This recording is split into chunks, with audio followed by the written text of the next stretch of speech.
Assalamualaikum warahmatullahi wabarakatuh. Alhamdulillahirabbil alamin. Wassalatu wassalamu ala asrafil anbiya'i wal mursalin wa ala alihi wa sahbihi ajma'in. Puji dan syukur kita kepada Allah Subhanahu wa taala. Selawat dan salam kepada junjungan kita Nabi Muhammad sallallahu alaihi wasallam yang telah membawa umat manusia dari alam kebodohan ke alam yang berilmu pengetahuan. Saya Kecik Kaju Khairizal, Kecamatan Baitusalam, Kabupaten Aceh Besar.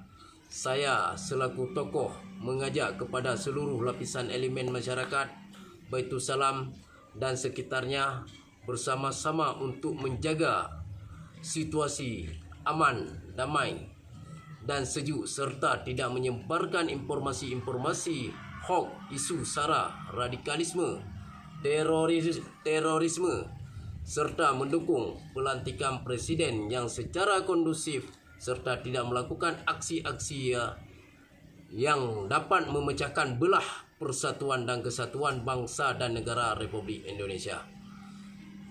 Demikianlah mungkin yang dapat saya sampaikan.